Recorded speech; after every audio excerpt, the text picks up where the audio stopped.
भिंड जिले के मौथाना क्षेत्र रतवा गांव में ऐतिहासिक दधीश्वर शिव मंदिर में गड़े हुए धन की खोज में नंदी की मूर्ति खंडित करने का सनसनीखेज मामला सामने आया है। मंदिर में तोड़फोड़ की गई इस घटना से स्थानीय लोगों में आक्रोश है। मंदिर के पुजारी की फरियाद पर मौथाना पुलिस ने अज्ञात व्यक्तियों के खिलाफ धार्मिक भावनाएं आहत करने की धारा 299 के तहत मामला दर्ज कर लिया है।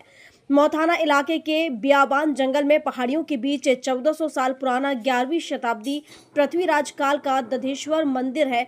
पहाड़ी के ऊपर ये मंदिर स्थित है, जहां विशाल शिवलिंग और नंदी की प्रतिमा स्थापित है। रतवा गांव के ही रहने वाले राधा कृष्ण दुबे नित्य प्रति सुबह शाम पूजा करने जाते थे। शाम को जब वह पूजा करने गए तो सब कुछ ठीक ठाक था, लेकिन सुबह जब वह पहुंचे तो उन्होंने मंदिर के दरवाजे खुले हुए देखे तो हक्के बक्के रह गए। मंदिर में विशालकाय नंदी की प्रतिमा उखड़ी पड़ी हुई थी और प्रथम के स्थान पर 10 फुट से ज्यादा गहरा गड्ढा था। जैसे अनुमान लगाया जा रहा है कि दफीना खोजने वाले असामाजिक तत्वों ने नंदी की प्रतिमा को खंडित किया है। पुजारी राधा कृष्ण की फरियाद पर मौथाना पुलिस ने अज्ञात आरोपियों के खिलाफ धार्मिक भावनाएं आहत करने धारा 299 के तहत मामला दर्ज कर जांच प्रारंभ कर दी है। 2 महीने पहले भी नंदी को अपने स्थान से हटाने की कोशिश की गई थी, लेकिन मामले को पहले हल्का समझकर शिकायत दर्ज नहीं कराई गई थी। अब स्थानीयों द्वारा नंदी की प्रतिमा को पुनः यथा स्थान स्थापित कर सोमवार को विधि विधान से जलाभिषेक कर प्रतिष्ठित किया जाएगा। और इसमें जो ये ऐतिहासिक शिवजी का मंदिर है, ये ऐसा जो पृथ्वीराज चौहान साहब हैं उन्होंने बनवाया था। ये हमारे तीसरे के भूगोल में भी हमने पढ़ा है। दधेश्वर के नाम से प्रसिद्ध प्राचीन शिव मंदिर है। लेकिन कल कुछ असामाजिक तत्वों ने रात्रि में जब सुबह यहाँ पुजारी महाराज आए तो ये जो नंदी की मूर्ति है वो खंडित पाई गई और गड्ढा भी किया गया है। यह हो सकता है असामाजिक तत्वों द्वारा कोई माल या दफीना निकालने के जो भी उनकी मंशा हो, लेकिन जैसे ही शासन और प्रशासन को अवगत कराया गया है तो तुरंत ही असामाजिक तत्वों के खिलाफ FIR दर्ज की गई है और आगे भी उनकी गिरफ्तारी होगी। और जो भी जैसे अभी नंदी का पुनरुत्थान भी पुनर्स्थापित करने की हम सब लोग यहाँ आए हुए हैं और नंदी की पुनर्स्थापना कर रहे हैं और सोमवार को इनका जलाभिषेक करके पुनः एक बार विधि विधान से प्रतिष्ठित की जाएगी। मामला आज सुबह मुझे मेरे सानिध्य में आया।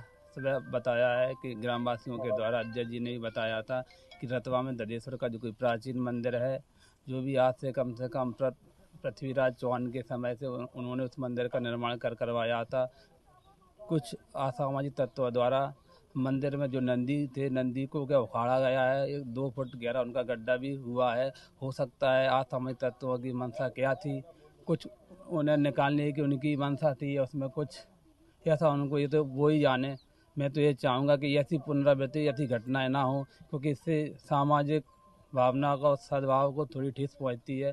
और शासन प्रशासन से भी आग्रह करेंगे कि इस प्रकार की घटना पर थोड़ा प्रतिबंधित किया जाए या CCTV कैमरे फुटेज वगैरह उससे लगे होते तो उससे हम समझ सकते थे कि उनका चेहरा हमारे सामने होता है। लेकिन अभी प्रशासन के सानिध्य में है, प्रशासन इस पर कार्रवाई करेगा। अभी कार्रवाई हो चुकी है। सुल्तान सिंह मौर्य। हम कल शाम को आए थे तो जो है पूजा करने के सुरक्षित तो मंदिर, और कल आज सुबह आए हम 6:30 बजे करीबन, तो जो हमको नंदीगढ़ की मूर्ति उखड़ी हुई मिली और उसमें गड्ढा मिलो। और आपने क्या किया? थाने गए थे आप? हाँ, थाने गए। थाने में जाए FIR कटवाई और जो है पुलिस शासन हमारे साथ में है। आज राधा कृष्ण दुबे रतवा के सवेरे करीब 11 बजे करीबन आए, थाने पर रिपोर्ट की कि ऐसे करके नंदी भगवान की मूर्ति उखाड़ करके किसी सामाजिक तत्व ने रख दी है, जिस पर से अपराध कायम करके विवेचना में आरोपियों की तलाश जारी है। भिंड से श्याम सुंदर उपाध्याय की रिपोर्ट।